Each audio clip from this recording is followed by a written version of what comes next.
കഴിഞ്ഞ കുറേ കാലങ്ങളായിട്ട് ബി.ജെ.പി. അല്ലെങ്കിൽ ആർ.എസ്.എസ്. സംഘപരിവാർ നേതൃത്വങ്ങൾ കേരളത്തിൽ ശ്രമിച്ചുകൊണ്ടിരുന്ന ഏറ്റവും പ്രധാനപ്പെട്ട കാര്യം അല്ലെങ്കിൽ അവരുടെ ഒരു രാഷ്ട്രീയ പദ്ധതി എന്ന് പറയുന്നത്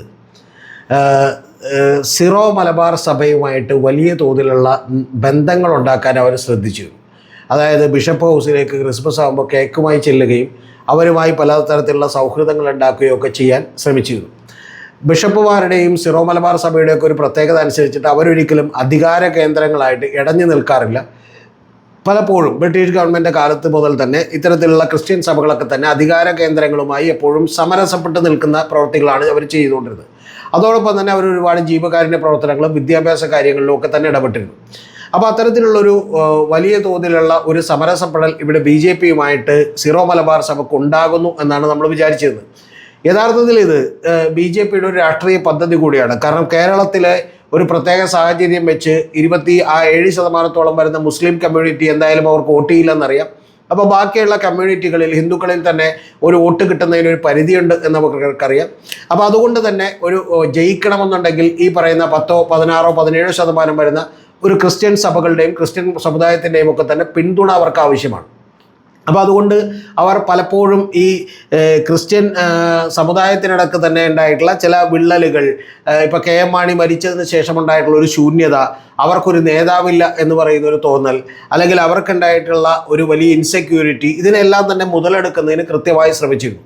അപ്പോൾ അതിനിടയിലാണ് നമുക്കറിയാം ലവ് ജിഹാദ് എന്ന് പറയുന്ന പരാമർശം ഒരു പാലാ ബിഷപ്പ് നടത്തുന്നത്. അപ്പോൾ അതുമായി ബന്ധപ്പെട്ടൊക്കെ തന്നെ ആ സൗഹൃദം കുറച്ചുകൂടി ഊട്ടി ഉറപ്പിക്കുന്നതാണ് നമ്മൾ കണ്ടിട്ടുള്ളത്. പക്ഷേ ഈ കഴിഞ്ഞ ദിവസങ്ങളിൽ ഓർഗനൈസറിൽ വന്നിട്ടുള്ള ലേഖനം അത് ആർ.എസ്.എസിൻ്റെ മുഖമാസികയാണ്. ആർ.എസ്.എസിൻ്റെ മുഖമാസികയെ സംബന്ധിച്ചിടത്തോളം കേരളം എന്ന് പറയുന്ന ഒരു ചെറിയ സംസ്ഥാനമാണ്. അവർ ഇംഗ്ലീഷിൽ എഴുതുന്ന ലേഖനങ്ങളിൽ മിക്കവാറും അവർ നോർത്ത് ഇന്ത്യയിലെ അവരുടെ അനുയായികളെയും ഫോളോവേഴ്സിനെയൊക്കെ കാറ്റർ ചെയ്യാൻ വേണ്ടിയിട്ടാണ് ആ ലേഖനം എഴുതുന്നത്. അപ്പോൾ അതിലവർ വളരെ കൃത്യമായിട്ടുള്ളൊരു ലേഖനം എഴുതിയിരുന്നു. ആ ലേഖനം who has more land in India, ആർക്കാണ് കൂടുതൽ സ്ഥലമുള്ളത് ഇന്ത്യയിൽ എന്ന് പറഞ്ഞുകൊണ്ടാണ് ലേഖനം എഴുതിയത്. യഥാർത്ഥത്തിൽ അത് ഇന്ത്യൻ ഗവൺമെൻറ് കഴിഞ്ഞിട്ടുണ്ടെങ്കിൽ അത് വഖഫ് ബോർഡിനല്ലാന്നും പകരം വഖഫ് ബോർഡിനേക്കാൾ കൂടുതൽ ഭൂമി ഈ പറയുന്ന ക്രിസ്ത്യൻ സഭകൾക്കുണ്ടെന്നും അത് ചർച്ച് ബില്ലിൻ്റെ ഭാഗമായി കിട്ടിയതാണെന്നും ഒക്കെ പറഞ്ഞുകൊണ്ട് വളരെ വിശദമായിട്ടുള്ളൊരു ലേഖനം എഴുതി. ആ ലേഖനം വിവാദമായതോടുകൂടി കേരളത്തിൽ ഇത്തരത്തിലുള്ള ഒരു പൊളിറ്റിക്കൽ പ്രൊജക്റ്റിന് അത് വലിയ തിരിച്ചടിയാകുമെന്ന് മനസ്സിലായിക്കൊണ്ട് ആ ലേഖനം പിൻവലിക്കുകയാണ് ഉണ്ടായിട്ടുള്ളത്. പക്ഷേ ആ ലേഖനം പിൻവലിച്ചെങ്കിൽ പോലും കഴിഞ്ഞ ദിവസങ്ങളിൽ ദീപിക പത്രം വീണ്ടും അതിനെതിരെ ആഞ്ഞടിച്ചിരുന്നു. ആ ദീപിക പത്രം ആഞ്ഞടിച്ചതിൻ്റെ കാര്യം, ദീപിക പത്രം നമുക്കറിയാം സഭയുടെ പത്രമാണ്. സഭ കൃത്യമായി പറഞ്ഞൊരു കാര്യം, ഇത് നിങ്ങൾ തെറ്റാണെന്നറിഞ്ഞ് പിൻവലിച്ചുവെങ്കിൽ പോലും ഇത് തെറ്റായി പോയി എന്നും ഇത്തരം പ്രചരണങ്ങളിൽ നിങ്ങൾ പിന്മാറുകയാണ് എന്ന് പറഞ്ഞുകൊണ്ട് ഒരാളും ആർ.എസ്.എസ്. ഒരു തരത്തിലുള്ള പ്രസ്താവനയും പുറപ്പെടുവിച്ചിട്ടില്ല.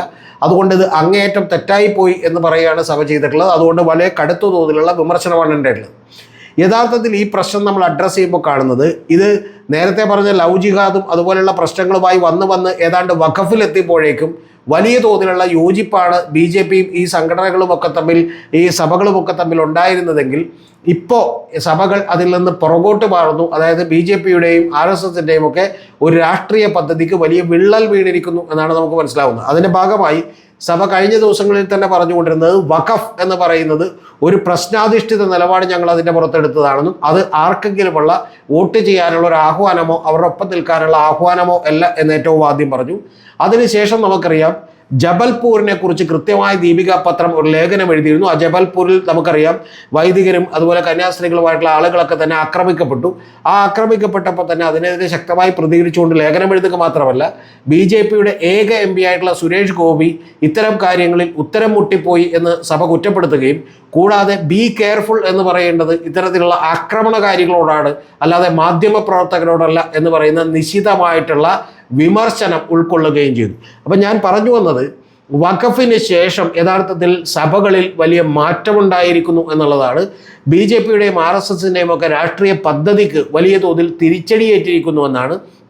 അതുകൊണ്ടാണ് സഭ ഒരിക്കൽ കൂടി കൃത്യമായി പറഞ്ഞാൽ അക്കമിട്ട് പറഞ്ഞാൽ ഒന്ന് വഖഫ് പ്രശ്നാധിഷ്ഠിത നിലപാടായിരുന്നുവെന്നും വഖഫ് ബില്ലിനെ അതുകൊണ്ടാണ് പിന്തുണച്ചതെന്നും അതുകൊണ്ടാണ് KCBC അടക്കമുള്ള ആളുകൾ എല്ലാ എം.പിമാരോടും വഖഫ് ബില്ലിനെ അനുകൂലിക്കണമെന്ന് പറഞ്ഞത് എന്ന് പറയുക മാത്രമല്ല അതിനുശേഷം നമുക്കറിയാം വീണ്ടും ഈ ജബൽപൂരിലെ സംഭവം എടുത്തുകൊണ്ട് ലേഖനം എഴുതുന്നു. ഇപ്പോൾ പിൻവലിച്ചതിന് ശേഷം പോലും ചർച്ചുകളെയും അതുപോലെ തന്നെ ചർച്ചിനെയൊക്കെ ലാൻഡുകളെയും ഒക്കെ പിടിച്ചടക്കാനുള്ള ശ്രമമാണോ എന്നുള്ള ഭയത്തിൽ നിന്ന് ആ ലേഖനത്തിനുമെതിരെ അതിനിശിതമായ വിമർശനങ്ങളിലേക്ക് സഭ വരുന്നു. എന്ന് പറഞ്ഞാൽ സഭക്കടക്കം തോന്നുന്നൊരു കാര്യം, ആദ്യം ഇത് ഈ പറയുന്ന വഖഫ് ബില്ലുകളുടെ കാര്യത്തിലും അതുപോലെ തന്നെ മുസ്ലിം സമുദായത്തിൻ്റെ സ്ഥാപനങ്ങളിലേക്കും കടന്നു കയറിയതിന് ശേഷം ഞങ്ങളിലേക്ക് കൂടി ഇത്തരത്തിലുള്ള ഒരു കാര്യം വേണമെങ്കിൽ വന്നേക്കാം എന്ന് പറയുന്ന ഭയമുണ്ടായിരിക്കുന്നതോടുകൂടി നേരത്തെ പറഞ്ഞ ലവ് ജിഹാദിലും അതുപോലെ തന്നെ വഖഫിലുമൊക്കെ ഉണ്ടായിട്ടുള്ള പലതരത്തിലുള്ള യോജിപ്പുകൾ അവർക്ക് നഷ്ടപ്പെട്ടിരിക്കുന്നു. പക്ഷെ എങ്കിൽ പോലും BJPക്ക് ഇതിനിടയിൽ ഒരു വിള്ളൽ ഉണ്ടാക്കാനും ഒരു ചെറിയ ശതമാനത്തോളം ആളുകളെങ്കിലും സ്വാധീനിക്കാനും ഒക്കെ കാസ പോലെയുള്ള പല സംഘടനകളിലൂടെയും കഴിഞ്ഞിട്ടുണ്ട് എന്നുള്ളത് വാസ്തവമാണ്. കാസയടക്കമുള്ള ആളുകൾ ഇപ്പോൾ രാഷ്ട്രീയ പാർട്ടി രൂപീകരിക്കുന്നു. അവർ BJPയോടൊപ്പം നിൽക്കുമെന്ന് പാർട്ടി രൂപീകരിക്കുന്നതിന് മുമ്പ് തന്നെ നിലപാട് പ്രഖ്യാപിച്ചിട്ടുണ്ട്. അപ്പോൾ അത്തരം കാര്യങ്ങളിലൂടെ ഈ ശ്രമങ്ങൾ വീണ്ടും BJPയും RSSും തുടങ്ങിക്കൊണ്ടിരിക്കുകയാണ്. പക്ഷേ കേരളത്തിലുള്ള ഒരു രാഷ്ട്രീയ പദ്ധതിക്ക് വേണ്ടി അവർക്ക് ഉത്തരേന്ത്യയിലെ പദ്ധതിയും വേണ്ടെന്ന് വെക്കാൻ കഴിയില്ല എന്നുള്ളതാണ് വാസ്തവം. നേരത്തെ ഇത്തരത്തിലുള്ള ഒരു വലിയ പ്രശ്നം അനുഭവിച്ചുകൊണ്ടിരുന്നത് കോൺഗ്രസ് ആണ്.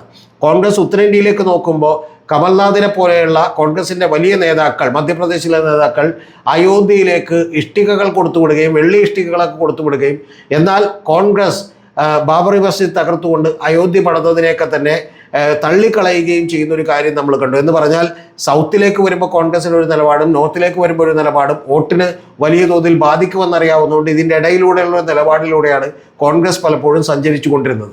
നമുക്കറിയാം ഉത്തർപ്രദേശിലെ നേതാക്കളൊക്കെ തന്നെ അയോധ്യ സന്ദർശിക്കുകയും അത് വലിയ കാര്യമായിട്ട് എടുക്കുകയും ചെയ്യുമ്പോൾ സൗത്തിലെ നേതാക്കളൊക്കെ തന്നെ കോൺഗ്രസ് നേതാക്കളൊക്കെ തന്നെ അതിനെ തള്ളിപ്പറയുകയാണ് ചെയ്തിട്ടുള്ളത്. കാരണം കേരളത്തിലുള്ള മുസ്ലിം വോട്ട് ബാങ്കുകളെയും ന്യൂനപക്ഷങ്ങളെയും ഒക്കെ അത് ബാധിക്കുമെന്നുള്ളതുകൊണ്ട്.